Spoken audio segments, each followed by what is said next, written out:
The audience had been expecting a calm interview, but the energy in the studio shifted the moment the conversation turned personal. Amber, a lot of people still have questions about your side of the story. There was a brief pause. Amber Heard looked straight at the host's desk, clearly aware of where the conversation was heading.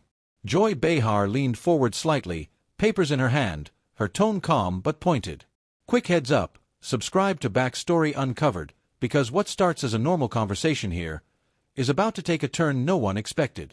The audience chuckled lightly, thinking it was just another celebrity interview moment. Amber had come onto the show to discuss her recent projects and her life after the highly publicized legal battles that had dominated headlines for years. At first, the discussion stayed light: movies, future plans, stepping away from social media. But then Joy shifted the conversation. "Amber, I think we'd be ignoring the obvious if we didn't address what the public has been talking about," Joy said. A quiet murmur moved through the audience. Amber nodded slowly. "I figured we'd get there," she replied, her voice measured. Joy continued. "You've said many times that you felt misunderstood during the entire situation. But critics still say you haven't taken accountability for anything. What do you say to that?" A few audience members leaned forward. Amber inhaled slowly before answering. "What I say," she began carefully, "is that people often believe the loudest narrative, not necessarily the most accurate one." Joy raised an eyebrow. "But the jury?"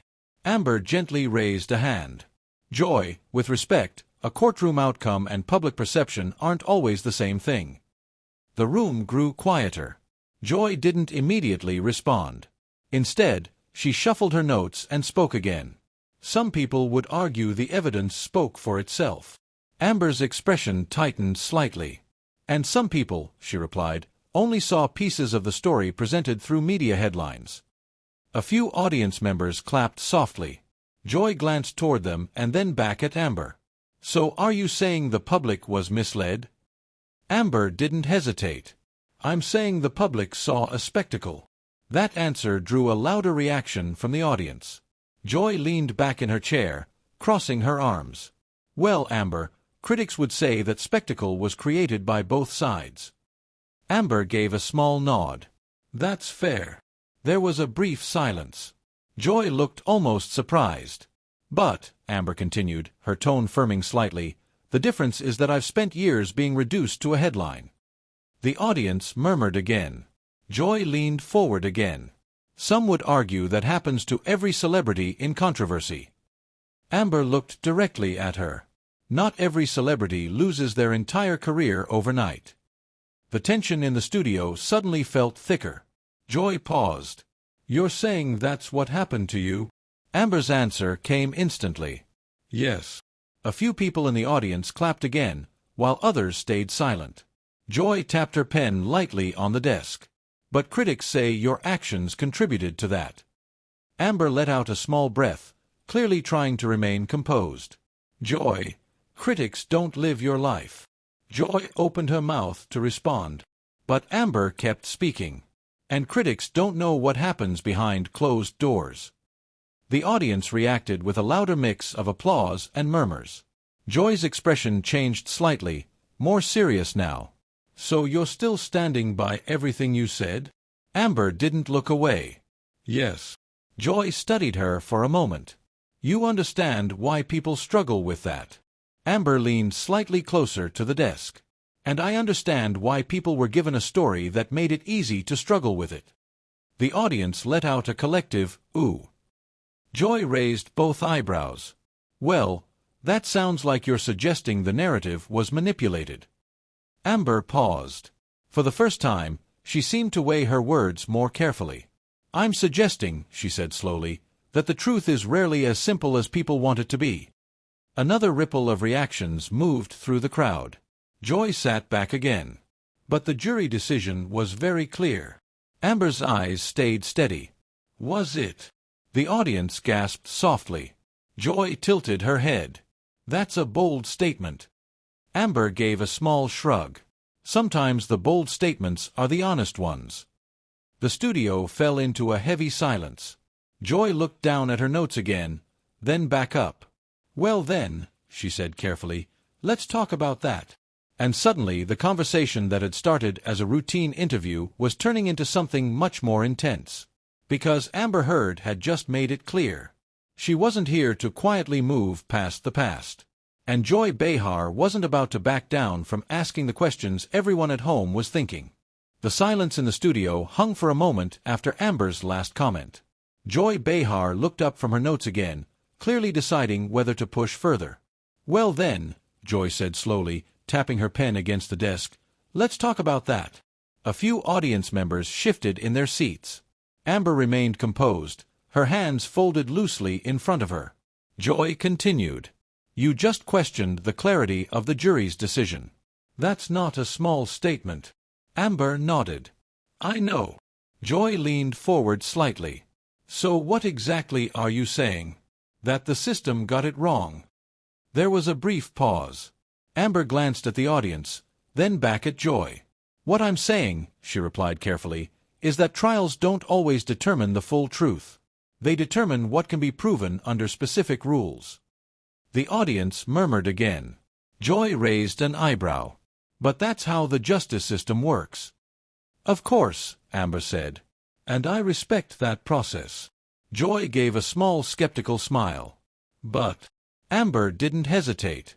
But public judgment went far beyond that courtroom. A few people in the audience clapped quietly. Joy noticed and turned toward them for a second before facing Amber again. "You're saying the public turned it into something bigger?" Amber exhaled slowly. "It became entertainment." The room reacted again. Joy tilted her head. "You're suggesting people enjoyed watching it?"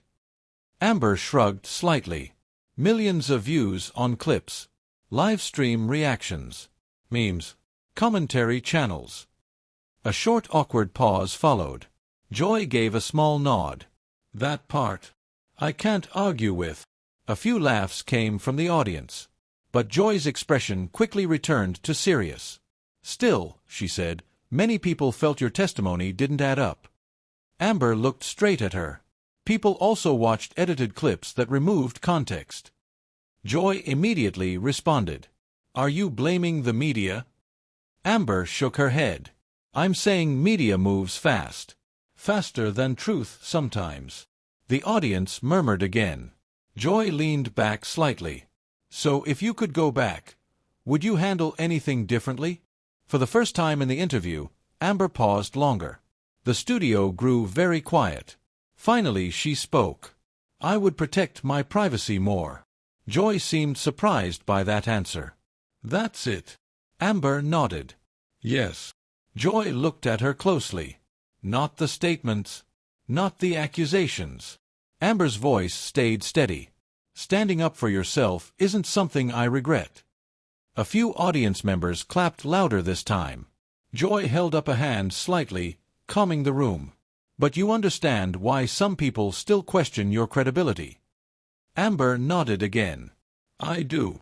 Joy leaned forward. "So what would you say directly to those people watching right now?"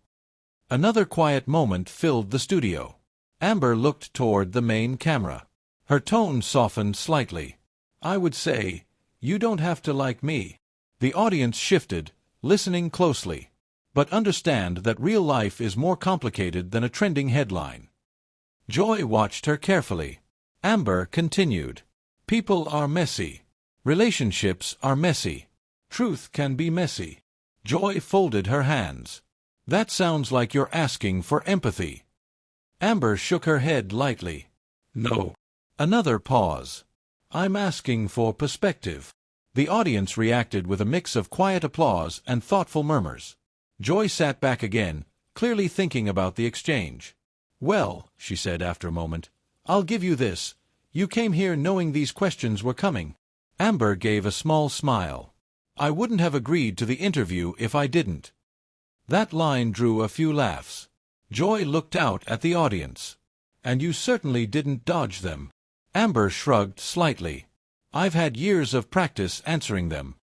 The tension in the room finally eased a little. Joy nodded slowly. "Well, Amber Heard, thank you for facing the conversation head-on today." The audience applauded more warmly now. Amber gave a polite nod. "Thank you for having me." Joy turned back to the camera as the applause continued. And to everyone watching at home, clearly this is a conversation people still feel strongly about. She gestured slightly toward Amber. So we want to hear from you. Amber glanced toward the audience one more time as the applause faded. Joy finished with a small smile. Do you think Amber made her case today, or do you still have questions? Let us know what you think. She pointed gently toward the camera.